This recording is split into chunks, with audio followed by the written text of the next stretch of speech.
Welcome to Padres Talking Padres. I was going to say versus Padres, but Padres Talking Padres. Our producer had some technical problems, our producer. So he had to restart his computer because he couldn't hear us.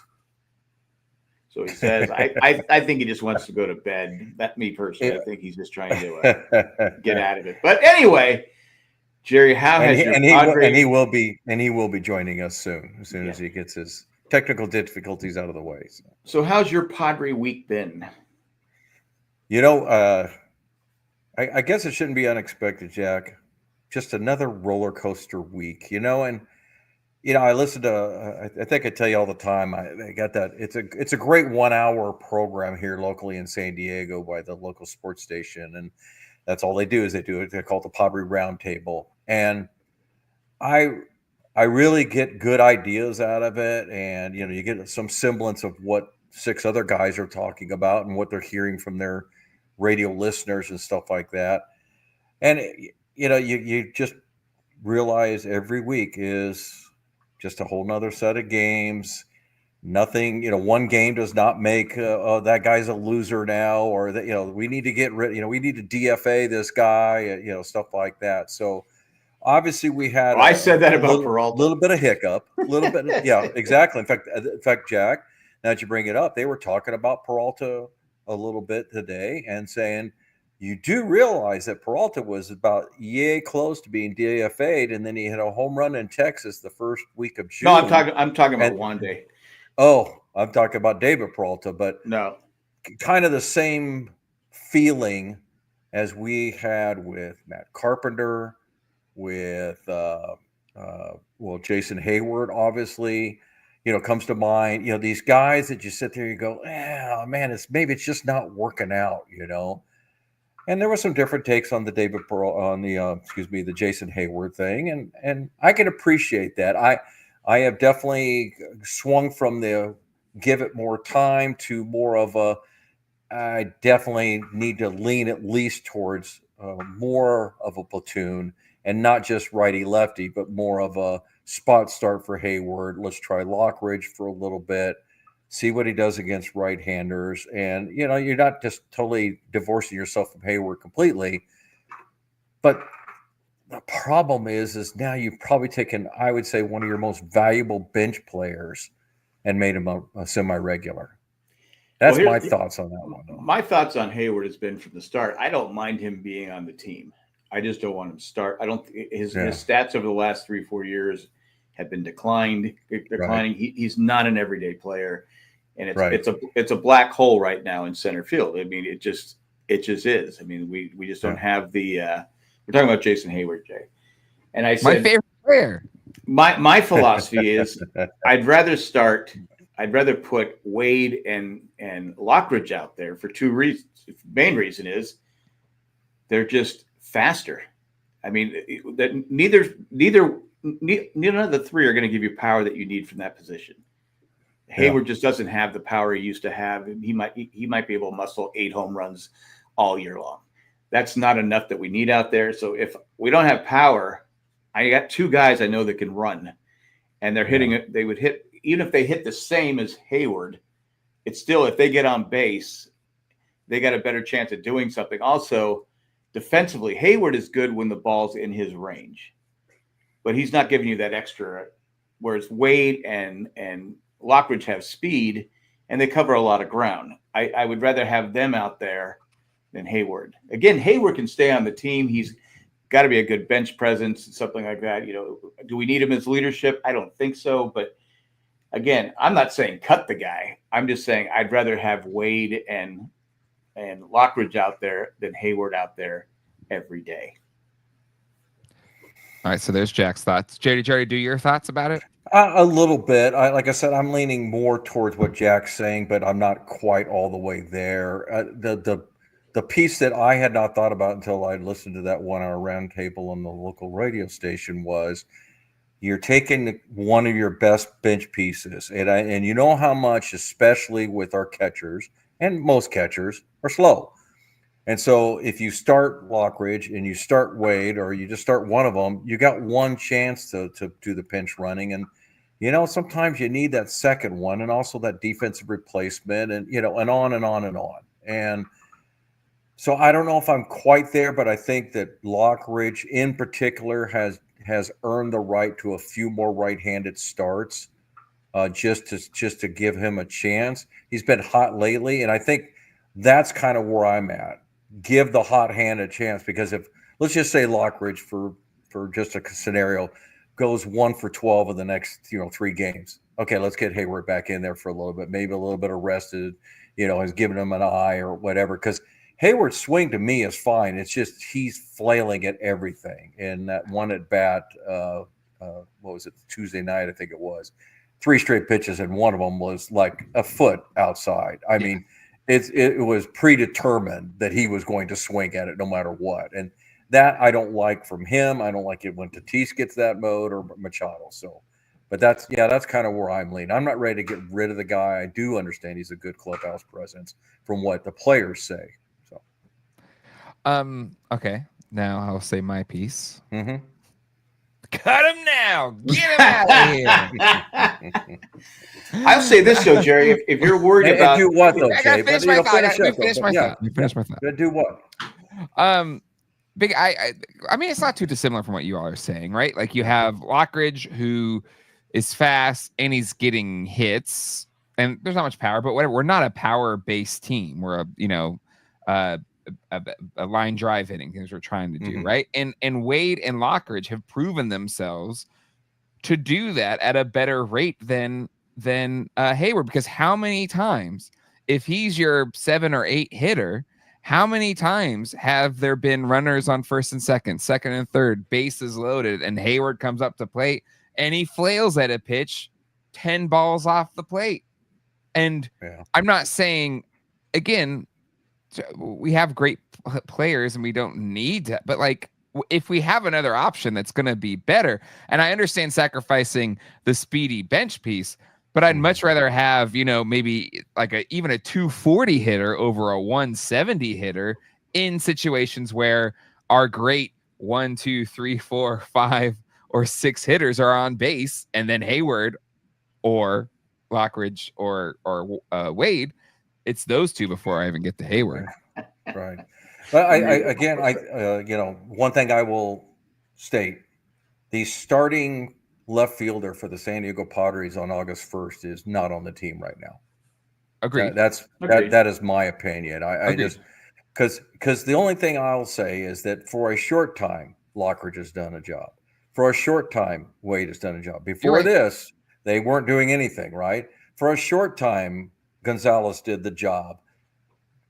Ornelas didn't really ever do the job, right? So we've tried a lot of options, and I think right now we are just getting by until the trading deadline, or before that if Preller decides to make the move.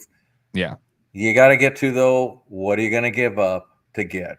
And I think that's probably the negotiation piece that, if I had to guess, in my opinion, that's what Preller's probably working on right now. What can I get for the cheap? What can I go get? And I'm not saying these are the answers. Can I go get Taylor Ward? Can I go get Andrew McCutchen or Brian Reynolds? Can I go get somebody on the cheap and get through this year? Because that's really all we need. We don't need an all-star left fielder. We just need a MLB average replacement level player. That's really, well, we need a defensive player that hits 240. Exactly. Because we don't want to kill our defense by having. You're right. You don't want a bad all this defensive. ground. You're and right. Then have you're somebody right. out there that But it's not like we're asking for a 280, 800 plus OPS. Right. Like, we just need a good fielder that is at least clipping at 240. You think the Yankees would trade Judge? We could move him to left. Well, and I guess I'm referring to a few years ago with our guy Fermil Reyes, because the guy could hit a lot of home runs, but he was such a deficit in the outfield. You're right. Terrible. It's not worth it. You just lose so much. Yeah.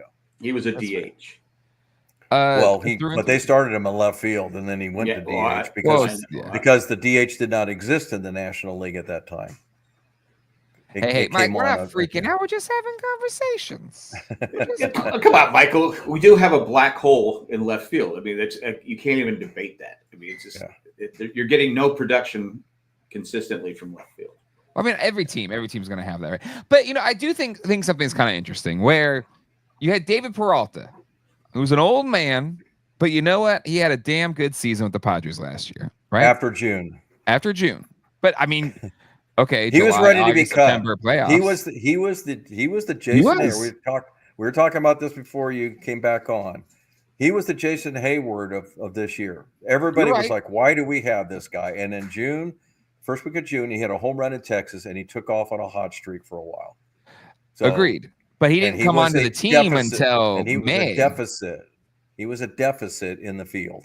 But for only a few weeks, because he was on the Cubs to start the season, then he was cut, and then we signed him a minor league deal and brought him on. I think he was killing us in the outfield. That's what I'm saying. So Hayward has had 2 months. Almost. Yeah, but why has no one else signed Peralta? I don't know. It's weird, right? Unless he's just, it's like JD Martinez. I pushed for him for DH for a long time. Anthony Rizzo. There's still guys out there that I thought Rizzo signed with the Cubs, didn't he? Not that I know of. I thought he signed with somebody. But look, I could be wrong. When all the GMs, to your point though, Jack, when all the GMs starts taking passes on guys, it's like, and somebody reminded me, like, why do you think we got these guys for $1 million?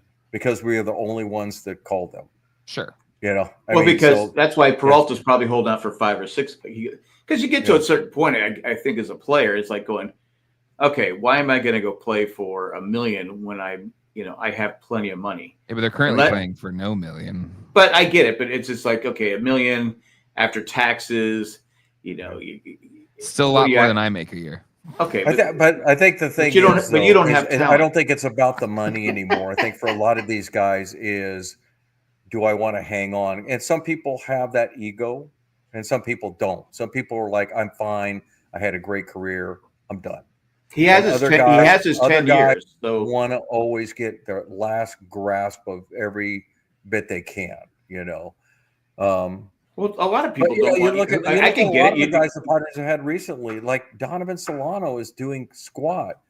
Higgy is doing squat, So some of these guys, yeah. No, it's fair. I honestly, out of all the people we let walk, like nothing has kind of come to bite us. Real, I shouldn't say that, but whatever. Like nothing's like, oh my God, we should have signed them or something. But no, I mean, even Blake Snell, like who I wanted to sign back to the Padres, is out along with every other Dodger pitcher. Well, there's guys that in the offseason I wanted to sign. Who we were talking about yesterday, Jerry, the guy I have on my team from Diamondbacks. Oh, yeah, Christian Walker. We all wanted him. So it'd be nice if the Padres would sign Christian Walker. I'm this close to cutting him in my fantasy league. Yeah, and I think he was my first pick in my. I have the keeper league, but I think he was my first pick. And I'm like going because I figured, he's going to rake in Houston. Yeah. He's killing me. I mean, I have him on the bench. I go sometimes forget I even have him. I go, what am I going to do with this guy? So you never know. But I would go after Ward and put him in left field. Yeah, I think we go back to some of our previous conversations, guys, and we, sometimes Michael's right. We get off on a tangent. We want to make the perfect 9, and nobody has that. No, nobody has the perfect 9. I think there's always just going to be a couple of spots that you're, and once they get better, you're going to go, okay, where's the low hanging fruit on the next guy? Catcher. Well, I'm just saying though you talk to Shilton, he says, I'm getting exactly what I want out of them. They're calling great games. They're catching great games. And the fact of the matter is I'm not saying average wise, but those guys have both hit some big home runs. Oh yeah. So anything we get from the catcher's position to me is gravy.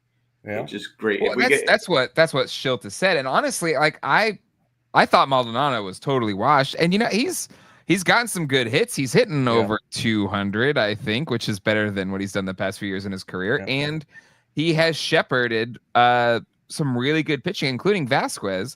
Now, again, he's pitched 3 fantastic games against 3 bad teams, but still like out of your 5th starter, that's a damn good go. Yeah. Maldonado's now hitting 194. He's got 2 home runs and 5 RBIs. And Diaz is hitting 247 with 3 home runs and 6 RBIs. So That's great. yeah. Wow, I mean, great. it's not I mean, great for a but catcher, 240. but the combination is what I'm looking at, because to me that's almost how you have to look at it, because it's funny because back in the day, the starting catcher would catch 155 games and then a backup for like 7 games, and now it's pretty much a 65s, two out of 3 goes to one catcher. Again, I think we've said before, because kids coming up, who wants to be a catcher? Yeah. I mean, it's just like, well, and our catcher of the future just went down for a couple months now. Yeah, so stress reaction. Yeah.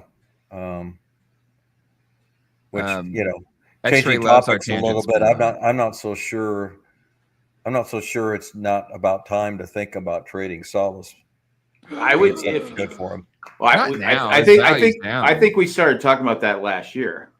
Yeah. I would if a right offer came along, if we could get somebody could trade us a stud left fielder, a stud starting pitcher, I would do it. The only problem with Luis Roberts is doesn't he make a lot of money? Yeah, and he's on his final year too. That's he's on his final year. Yeah. But maybe he's a cheaper. Maybe he's a cheaper trade. He's got 17 stolen White bases, Sox but he's hitting kinda 185. Yeah, it could be bull talk, but the White Sox have made it clear he's not going cheap. Like, they're not going to just give him away.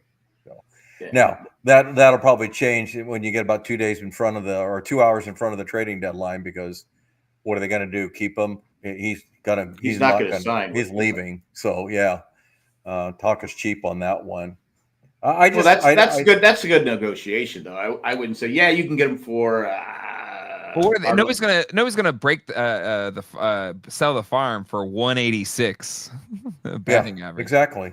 But it's at 186 because he's on a bad team. Well, absolutely. I mean, it's the I don't buy that. You're hitting 186 because you're hitting 186. I don't know. You can talk about RBIs or runs scored, but when you're talking about, I'm saying I don't know. I don't know him personally, but there have been players that play on losing teams that show up and go, I don't want to be here. I mean, then I don't want him. Well, can I give you an example? I'm just saying. Can I give you an example that maybe backs up Jack's point here? Yeah. Gavin Sheets hit terrible on the White Sox the past couple of years. Comes to the Padres. Better coaching, better team environment, better vibes, better whatever. And he is playing markedly better. Also only in his 3rd year playing, so I don't know if you guys. Okay, I got another one. He's got 2. He's got, after this year, he's got 2 more years of arbitration. I got one more for you. All right. And this one's even crazier. Wait, now I'm blanking on his name. What's he was shortstop, now he's playing outfield for Detroit. Baez. Oh, Javi Baez. Javi Baez. Yeah, but Javi Baez is like a $20 million a year player. I know, but he stunk for the better part of 3 years. Last year. I know, but here's the thing. This I guess this is my thought here. Okay, I'm trying to back up Jack. Jack, I'm sorry if I'm not helping your cause right now, but this is my thought. You took my great theory and just turned it into crap. Hear me out. He signs with Detroit. Detroit sucks. He sucks. Right? Terrible. Full on terrible. Right? Yeah. And he left Houston, right? He wasn't. He was Baez Cubs. Was the Cubs. And then that's right, Cubs. Had a great back half with the Mets. They traded Pete Crow Armstrong to the Cubbies for 2 months of Javi Baez. Had some issues with Chicago too when they were losing. It's true. And then he goes to Detroit and they stink, and then he stinks. And then he gets hurt. And what happens? Detroit actually starts playing really well. They go on this heater. They make it to the playoffs. I think they make it past the first round in the playoffs. And then he goes on the team this year that is has currently the best record in the AL, puts him in a different position, and now he's playing pretty damn good baseball. Is it because there is a competitive and good team, so you actually care about how you're performing?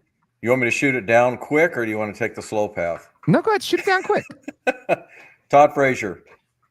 What about him? Todd Frazier was batting over 300 when the Padres traded for him, and he couldn't hit over 200 when he came to the Padres. He went from a losing team to a winning team, and the reverse Well, happened. I'm not saying that. I'm not saying there's counters. I'm not to saying him. that's not that doesn't happen. I'm just saying though, that's baseball. Baseball, no matter where you go, things could change. And you're right. It could be a hitting coach. It could be a pitching coach. We're talking about Luis Roberts. Yeah, exactly. Who has talent. I get it. And I'm but just saying, hitting below 200. Why do you want another guy like that? I'm just saying maybe we change him. We have a different approach. But he also has 17 stolen bases. We could use That's pretty good. We could use some team speed. Maybe he comes on here and goes, okay. What are you going to give up, guys? What are you going to give up? I'm going to give up Jay. Well, I'm just saying, if he's still hitting 186 and it's the trade deadline, you go a little depth in our farm system. Don't give anything up crazy because it is only 2 months of the player. It's not like Juan Soto, we had 2.5 years.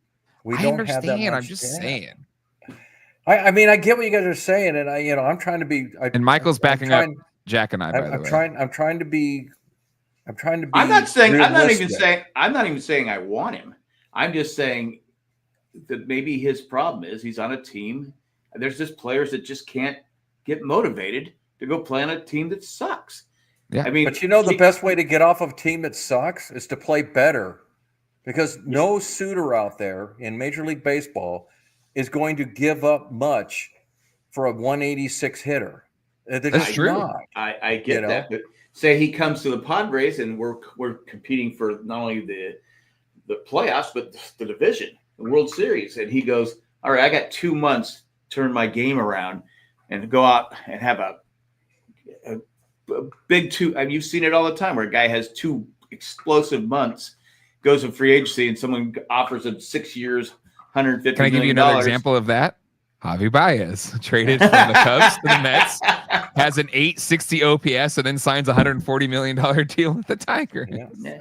I mean, it's just, and then what has that gotten them? Hey, I'm just 2 weeks of being hot. Yeah, we got it. But if I had a player like say he for 2 months is on fire, and I can take over my left field black hole position. And again, I'm not presupposing an awful lot, guys. That's all I'm saying. I'm not who's again hitting for the 50th time. I'm not saying I want him hitting 340 and hitting 40 balls. I'm not saying I want him, but right now I'd put him over Jason Hayward. I'd rather go get somebody that actually can do it.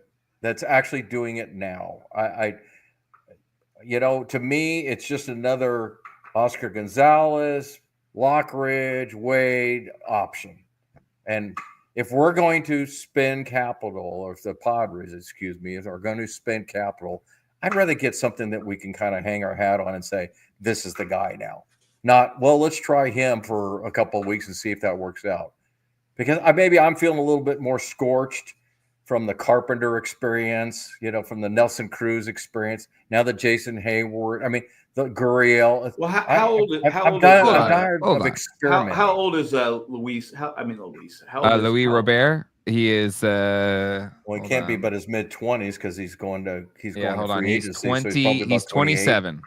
He's 27, but he's from Cuba, so I don't know if that's so he's 34. So he's 47. He's 34. Yeah.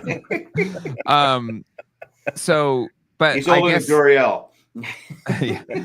But here's the thing that I find kind of interesting at the moment, Jack. Right. I'm just saying, and not to single out Jerry here, but look at, he said he's over the Haywards and the Chapmans and the Cruzes. Who is defending the olds for most of this season? The oldest guy.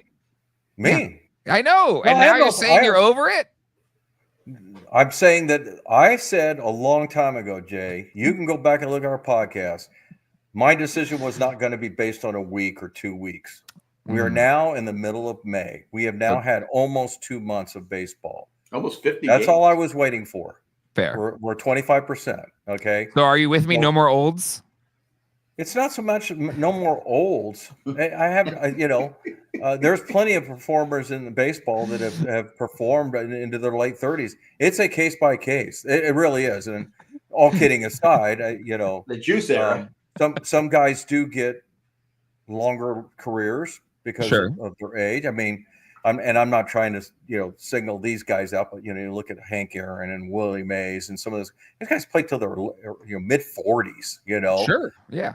And so to me, if you've got talent until it dissipates, until it's gone, you don't know year to year. We don't know if Manny Machado in 2 years is going to be over the hill. Well, we don't know. It also happens. It helps if you're Willie Mays and you bring people into. You could be 50 and people are paying to see you play. It's not all about attendance, Jack. It's really not. It's about performance. Willie Mays his last couple of years. It's all about performance. Okay, let's. I'll look it up. Willie Mays career stats. Yeah. I mean, I think it's a bit of both. Eventually, the play they're not going to keep you around. I don't think the Padres don't need to feed their attendance. No, I'm not saying I'm saying back in the day where baseball, some places where that's why there's a reason why he went back to the Mets. But also there is something to or started in New York. But also there's something to the game is so much harder than it was. So, and it's so much faster, and you're bringing up so many young players. There's travel ball leagues. There's more junior leagues. So a lot of these things are getting started earlier, and so you see quite a bit of So I think that's where people are kind of improvement in the speed of play. I mean, look at Babe Ruth. It's been brought up. Did Babe Ruth hang on too long? Yeah, no. It's been brought up many a time that. Today's with all the relievers and all the guys throwing 100 miles an hour, you definitely your bat speed and everything else needs to be on par because there's no actually kind of just this. Maybe I got to back up Jared on this one. His age 40 season, Willie Mays still put out a 6.3 WAR, had a 425 on base percentage, but he played till he was 44, right? He played till he was 42, so that was his 1971 season. How was he in 42 at age? You mean at 42 he was done. He was done. Okay. Yeah, and 41. But still, I mean, I give him credit. I got 6.3 WAR at the age of 40. That's my point. Literally, I was not asking just for Willie Mays or Hank Aaron because obviously they might be exceptions to the rule, so to speak. Sure, the all-time Ryan. I mean, you could go through the oldies. And find quite a few of examples. Or even Ricky Henderson. But what you don't know is what I'm saying is what you don't know between the ages of anywhere from 32 to 40, guys peter out. Some guys go at 32 and they're done. I mean, they have nothing left, Well, I think that's why you go to 38, 39. The problem is Christian Walker, your example, Jack, we all wanted him. How did we know that this was the year that oops, there's the cliff. I just fell off. I mean, whether or not he can turn it around, I don't know. But we've seen that so many times through the years when they sign these contracts. You're like, oh, this is what we're going to get, and people always say you're signing the guy not on what he's done on paper before; it's what you're expecting after. But see, my argument in the beginning was like Gurriel and Hayward is their body of work the last 3 or 4 years was nothing. I mean, it's like they're done. I mean, but there was nothing else out there to get. Is my point. I get that, but I'd rather like I said, and I still say you don't have to cut Hayward, but I'd rather put the young guys out there that have speed. I know they can run. Can they hit? I don't know. They can get on an air. They can get on by a walk. Whatever it is, they can cover more ground in the outfield. They're saving runs there. I would go with that until you can find yourself.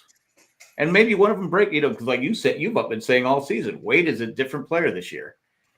Well, I don't know even this year it qualifies. It's just the last couple of months because the guy that was hitting almost 400 the first week is now down to what 280ish or something like that. Well, because he's playing more. He's playing. Well, that's my point. He's down to 268 now. Who? So I mean, he's down to 268, and nothing wrong with 268. But I'm just saying, Tyler Wade. Okay. Yeah. So I mean, that's the point. When we first started this, you got to play the hot hand sometimes.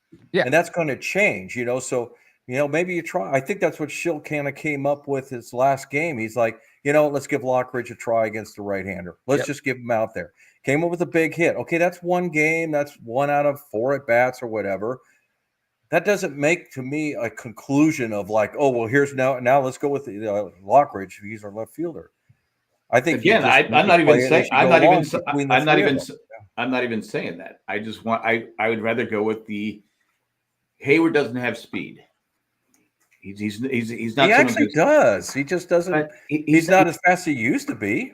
That's But what he's I'm got saying. speed. He's He's not made like a Right. fantastic. We've been talking about Hayward for 30 minutes. It's time to move on. and What's and the he's next- still on the team. Yeah, exactly. All right, let's talk about what else? What other things you want to talk about? I mean, the main topic of at least that you put on here, Jack, is the Tatis walk-off home run. So show of hands, which I didn't Hold see on. until 2:30 in the morning. Yeah, come on. I was gonna let me do my thing, Jay Okay, Leno. sorry. Show of hands, who was awake to see the home run? Well, of course.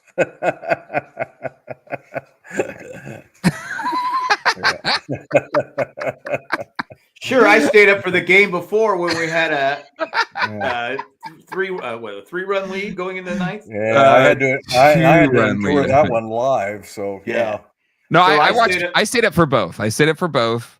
And that first one, you know what? Honestly, it sucked, right? And you were actually at the game, Jerry. Had the big. No, it sucked. blowout. It sucked. It sucked to me. I get the whole Schilt management style. I really do. I've learned to really like him because the one thing about him is he's been consistent since day one. He He wants his players to believe in themselves. He Whatever, really Oz. does. And I think this is the regular season Mike Schilt. Correct.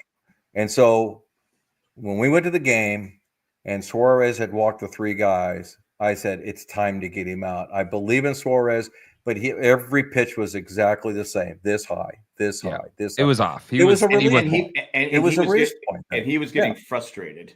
Yeah. And I so think that's one. Go ahead, Jack. Sorry. That's one thing where the pitch count hurts a pitcher because, in the past you could go, all right, I'm gonna walk off the mound. I'm gonna go rub the baseball. I'm gonna. I mean the pitch clock. The pitch clock. That's why I say pitch count. Pitch clock. Yeah, but now you have 15 seconds. You got to get back on that mound. You got to be ready to pitch. And it was. I was like Jerry. I get all right. He's our closer, but he doesn't have it. He's And real quick, I want to give it back to Jerry because we interrupted his train of thought here.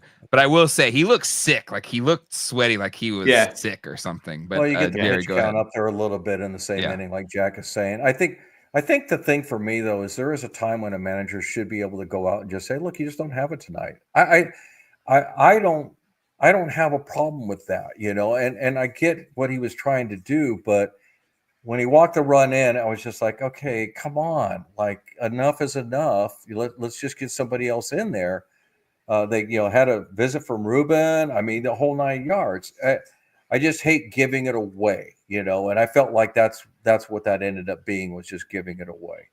Is Suarez our guy? You betcha. But you know what?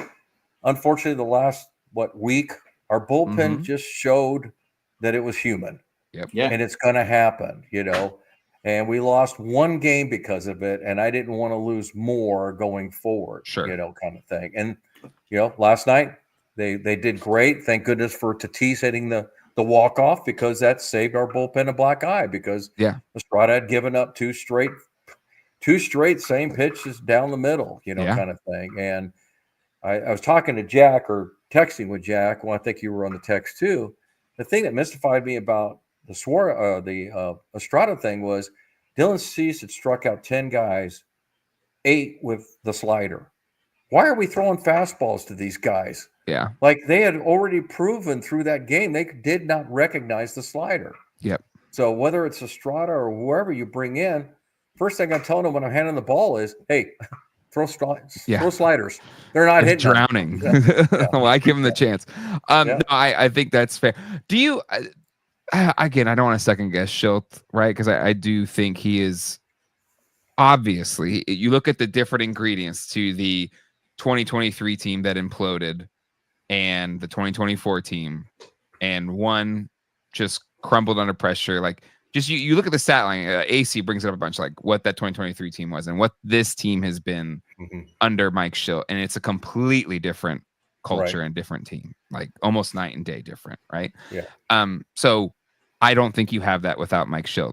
So obviously, great manager. I mean, the fact that he didn't win Manager of the Year last year is just about as bad as But they always give it the Justin small Merrill market not winning team Rookie that. of the Year. Yeah. I mean, Oh. come on. Yeah. I think it helps Yeah. too when you have he is a player's coach, and I think he's good with he's it's good to have that your coach has confidence in you. Again, I think he should have taken Suarez out. I mean, he walked the guy the time He didn't run have it. that guy was doing that guy was swinging at every pitch. It took a Yeah. lot to walk that guy. Yeah. And he still walked him. But I think what I liked about Schilt was last night, he brought in 3 relievers that have been struggling. Mm-hmm. Maury Home, Jacob, and Suarez had the bad game. He brought them in and they all pitch well. So now, I mean, at least that was the one thing is you didn't want Suarez to come in and have another bad game. Yeah. I found it interesting, Jack, to your point. So a little bit of thing that he had to bring them in because the other guys couldn't pitch because they. I get it, but at least they all pitched well. Yeah, but I found it interesting. I don't know about you guys, but when you're watching the telecast last night, he had Reynolds and Suarez warming up. And so when they got the 2 runs, I thought for sure we were going to see Reynolds. I mean, it was like, so when they brought Suarez in, I was surprised. Non-save situation. But I think that's to your point too. It's like, you know what? Let's give him a game to get back in line here. It's not a save opportunity. He was already warmed up. Let's just go ahead and put him in there. And his first 2 pitches were in the same spot. We're high. I'm like going, oh my God. Yeah. I go, you have unhittable stuff. Throw it over the plate. But again, but the funny thing is, you guys remember last year, the 2 weeks before the playoffs. Oh yeah, he was trash. He was brutal. He was absolutely brutal, and we were all scared to death. Here comes the playoffs. You're like, oh my gosh! And he had one. The triple play was because he loaded the bases. Yeah, he had one quality save besides that one right before the playoffs. It said, okay, maybe he's back now. Mm-hmm. We got to use Tanner Scott. We can't use the game we went to in Chicago, Tanner Scott closed the game. Tanner Scott had his theme music and everything. Yeah. And closed the game. The one we went to, which is kind of crazy. Yeah. It was different music, different lighting, and everything for Tanner Scott. I thought that was like, I think they also were like, maybe it has to be Tanner Scott, but Suarez kind of locked into it there. Back to the Tatis home run though. I don't know about you guys. I didn't realize that was his first walk-off home run. Now he's had walk-off hits, and maybe that's what confused me because I remember distinctly, getting the shirt torn off of him and stuff like that, but I didn't realize that was his first home run, I knew it because I found it shocking because it was last year he had his first walk-off hit. Right. So it's only because of that. But I think it's because Tatis has had quite a few dramatic home runs that were game changer home runs. Game changer, yes. Exactly. But they didn't happen to be a walk-off home run. Right. I think that was probably he's had home runs that put us ahead. Exactly. Like the top of the 9th and not the bottom. Or the Cardinals playoff series. Like he's had dramatic.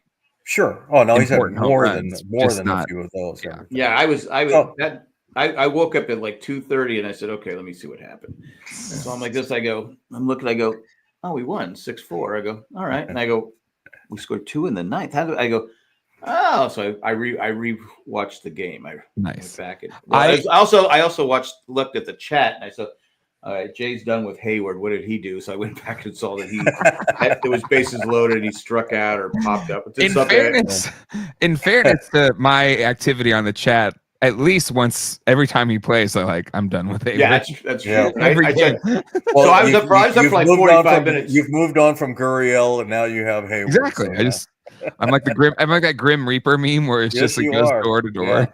Yeah. I didn't tear off his shirt this time.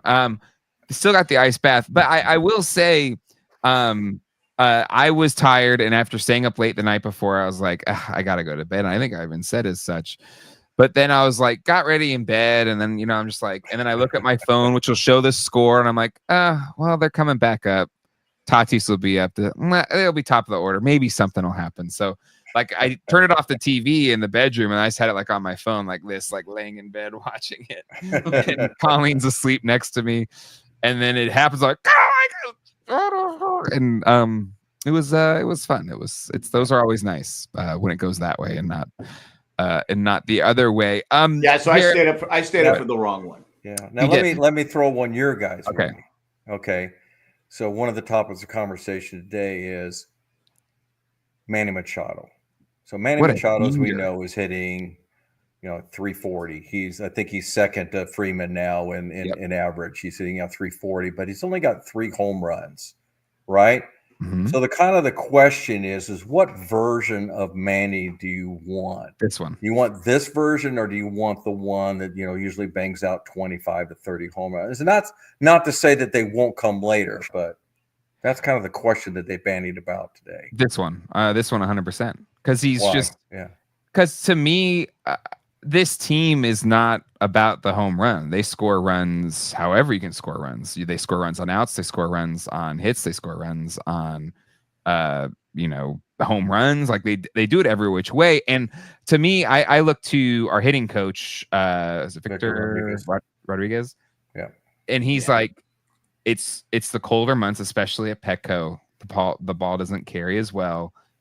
Our approach to hitting is more line drives based. Once it gets hotter, there will be more home runs. The same happened last year. At the beginning of the year, our line drive approach didn't get as many home runs to start the season, but then once we got into the summer months, the home runs picked up. And I feel like Manny is so locked in right now. And like yesterday, what was it? 2 walks and 2 hits. Like on base all 4 times. Yeah. And both him and Tatis can be infuriating when it's just that damn slider to the back, outside off the plate. Yeah. And just swings at it. Sometimes you pick it up, sometimes you don't. Yeah. Yeah. And he's just so locked in. I'd much rather have the guy who's been batting he's using the whole 450. field. Yeah. He's like the best hitter version of Manny that I feel like I've seen as a Padre, at least. I've really enjoyed watching him these past couple of weeks. Jack? How about you, Jack? I think it depends. I mean, I love what he's doing right now because the way he's stinging that ball. Yeah, he is. They're not bloops. I mean, he's opposite field, center field. I mean, he almost took off Hendrick's head yesterday. Yeah, was it him? Yeah, it was him up the middle. I said, yeah. I go, he is just locked in. I would say though, say we're down with a couple runs and there's a runner at first, 2 outs. I kind of want him to go deep, trying. But then you have Merrill behind him too, so. It's like he can be. I guess he could be a little different because he has Merrill behind him. Exactly. He doesn't need to be the slug guy. Yeah, it's different. And I'm not bashing Bogarts, but it's different when you have Bogarts behind you than Merrill. If you got Merrill behind you, that's a far better hitter at this stage of their careers than Bogarts is. So I think that's a big difference. Or even Sheets. If you have Sheets behind you, I kind of want Manny to try and go for it because. Yeah. I don't have I like Sheets, but he's not Merrill. Merrill is a special player. But even then, even Machado is hitting home runs. They're line drive home runs. They're not huge towering home runs. Like he has some like the lowest elevation home runs that you'll see in a season.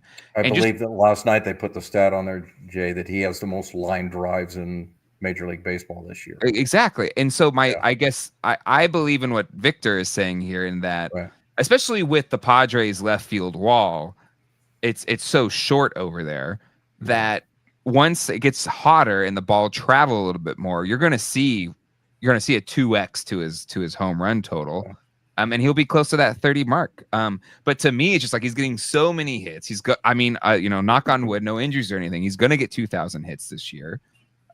Total, and I'm with X-Ray. I'm with anybody. I stay to this because this is the most locked in I feel like I've seen him at the plate. And I've watched every single game just about that he's had as a Padre. Yeah. I think Jack kind of stole a little bit of my thunder. I think a lot of what Manny's doing this year is his confidence in having Jackson Merrill right behind him.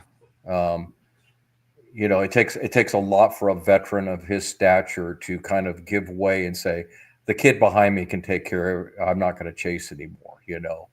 Look, like a lot of power hitters, and I mean almost 95% of them look really bad, when they're trying to hit, everything over the left field fence and pull everything, and they, start swinging at balls that are 2 feet outside and all that. I also like your analogy on, the warmer weather and all that. I do know that and this is one of your generation's stats that I don't have the exact number, but the expected average for Manny is way up there because he's hit so many line drives right at people. Yep. And I'm gonna go a little against Jack on this because Bogarts has got is tied for third on the team with RBIs, so he's doing his job. We can't sit here and chastise Bogarts for doing what he's doing with hitting line drives and ground balls when we're applauding Manny for doing the same thing. Again, So I'm not criticizing. it's now been a month and a half, and Bogarts has gone all the way up to almost 250 now. Is that where we want him? No, but he's in the middle of a streak right now where he's hitting the ball really solidly. You know, I honestly, I got no. Again, I got no I'm not. nonsense, But I'm making an obvious point that if I'm Manny Machado, and I have a choice of who's hitting behind me, I want Merrill. yeah, I think Merrill's- no I want question. lefty righty. That's the big thing to me. I think we were all inconsistent earlier this year when they had Manny than Bogarts and Merrill. Think it wasn't so much about the switch of them, although I will agree. I want Merrill batting second, for crying out loud, because I want him up as much as he can, right? But the lefty righty thing to me was a pretty obvious fix that we all saw. It's like, well, forget the Bogarts thing. It's like, why would you not have a lefty right behind Manny and a righty after him, kind of thing. And so I think the lineup now, for what it's worth for our opinions, I think it's dead on now. I think it's The way oscillating, yeah. So Until it gets to the ball. especially when you've got I would Cronenworth. still like to see Merrill going up second. It's just, I said at the beginning of the season, I want him up. If you're going to bat Fernando first, then I want Merrill second. That's kind of my give and take. Like, I'd rather have Fernando batting third, and you guys know that. But if you're going to have him bat first, then I want Merrill second for the same exact reason. And I would be okay with that. But then what do you have? I mean, Behind is Manny going to see Manny. the pitches he's seeing now? Because I mean, they're just not as. I mean, I know Bogarts is having a better year the last couple of weeks, but if I'm a pitcher, well, I'm not giving Manny anything to hit. And then all you do is you put Gavin Sheets in the 4 hole. No. This is why I love Maryland 4 over the 2. And I understand what you're saying, Jerry. Like just statistics wise, you want Merrill second or first, right? Because you want as many bats. Just the same thing as the Tatis thing. Right? I would love Merrill to be batting second, because I think Tatis, Merrill, and Machado is better than the Dodgers' top 3. Agreed. I would agree. But here's why I love him in 4. Because Merrill has the clutch factor.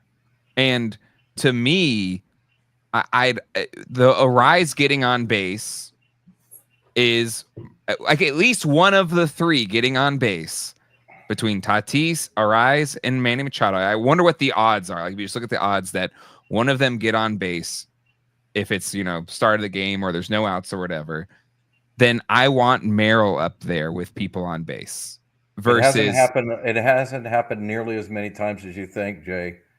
Because I tell you what, I feel like the Padres this year have gone down 1, 2, 3 in the first inning so many times. Because, I mean, Jackson is my favorite player to watch. He's probably my favorite since Jake Peavy, and before that, Tony Gwynn. I mean, I put him in that status. Just I want to see every at bat that he's coming up. And for me, sometimes it's just agonizing. It's like, come on, somebody get on so he can come up with men in scoring position.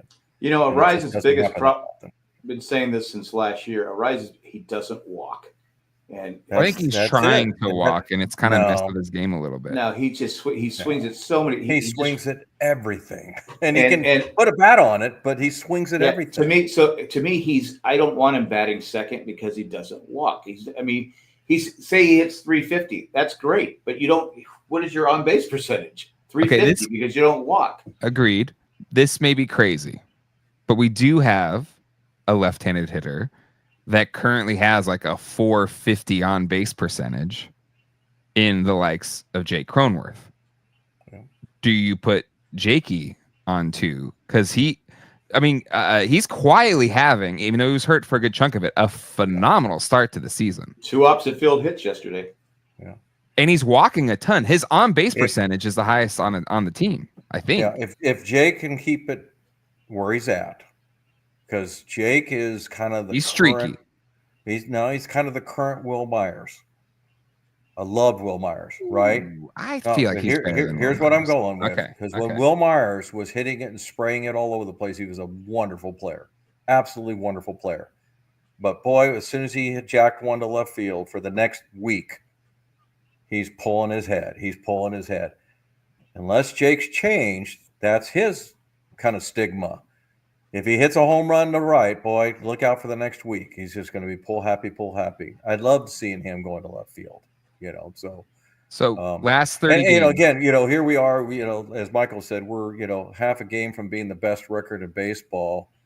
And, our top 6 are delivering as is, So I preface all this by we're not unhappy, guys. No. This, this is a great lineup. I think it just shows how deep we are when you can start moving the chess pieces and kind of saying, "Ooh, what if they did this? Ooh, what if they did that instead?"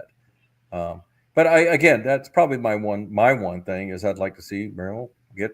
I agree with you, but until they can get a better, a more fearful hitter behind Manny, I'd keep Merrill behind him because I think it's. But you don't think I think Sheets has proven so far that he could be that guy because pitchers fear the power. Yeah. If I'm a pitcher, and I got Manny Machado and I got Jake Merrill.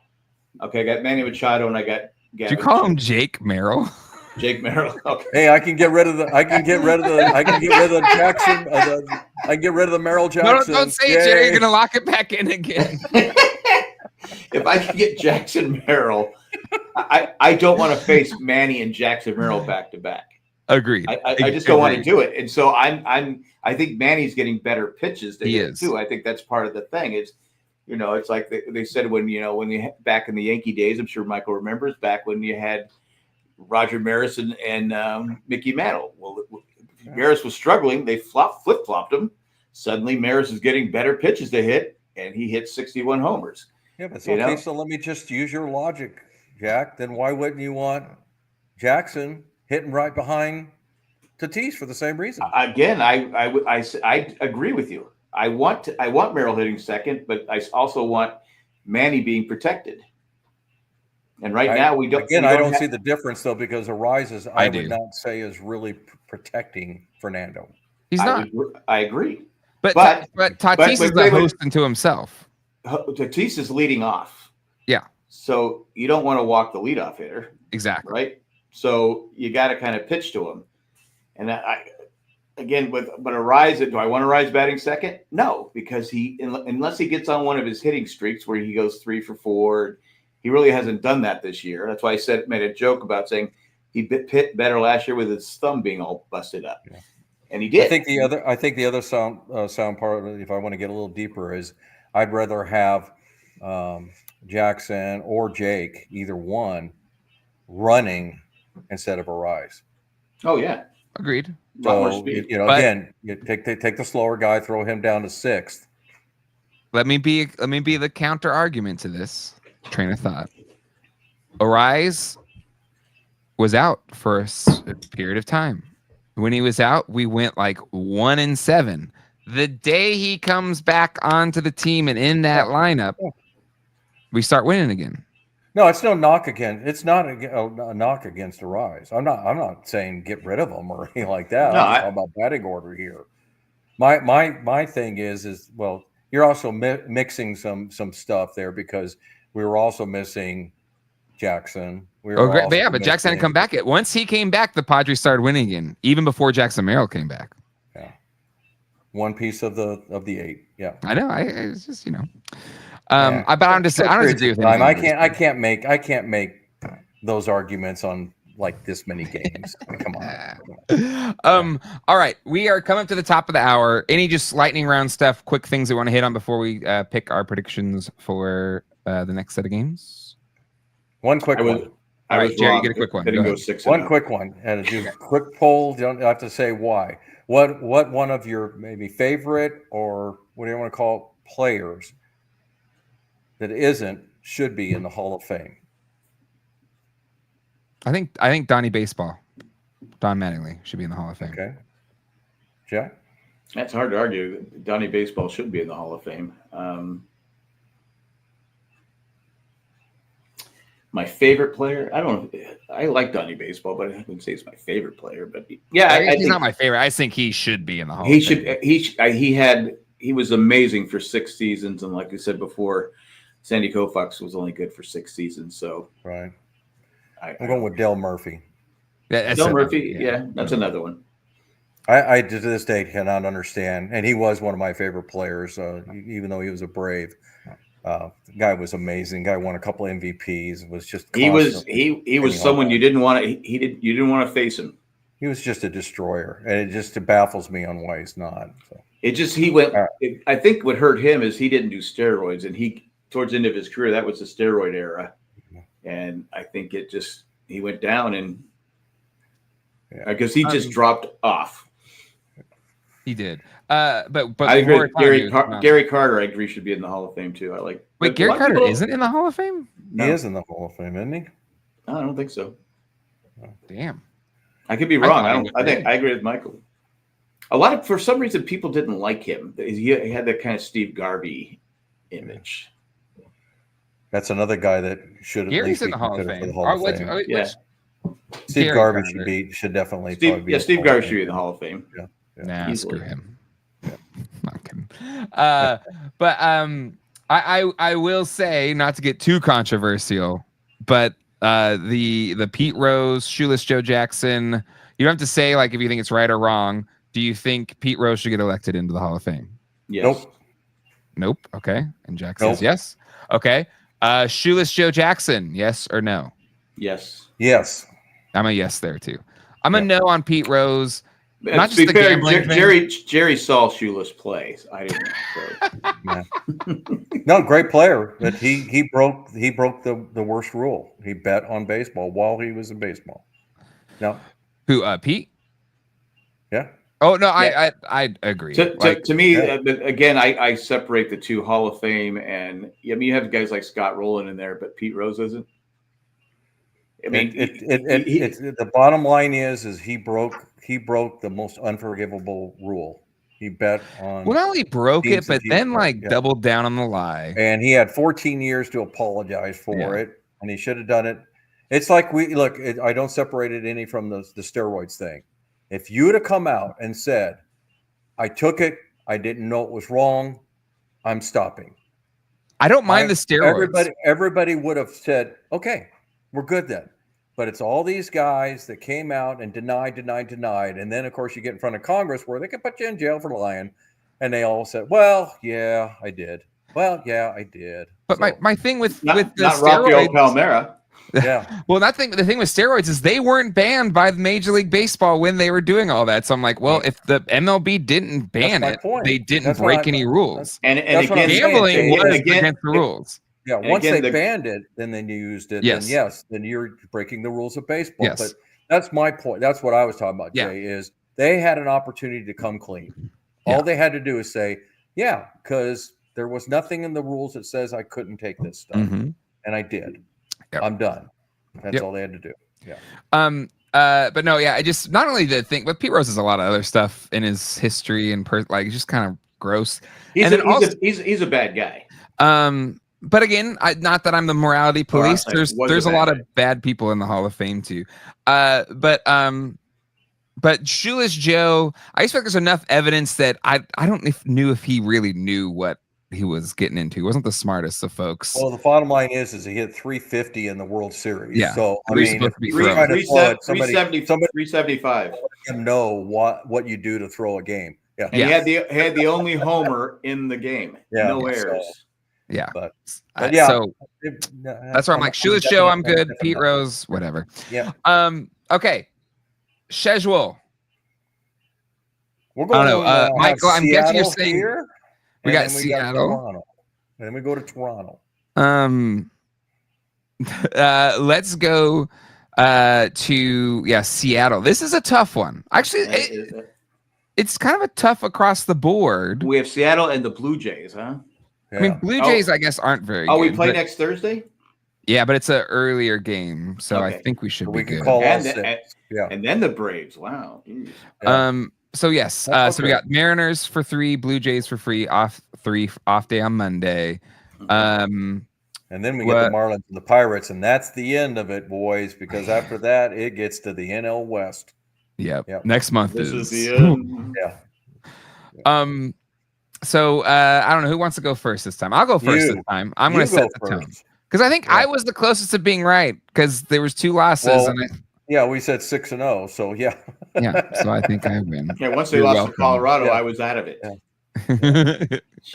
Okay, so I'm gonna hope for a 2 out of 3 against the Mariners. Mariners are playing damn good baseball right now. They have great pitching. First place. And then I'm gonna hope.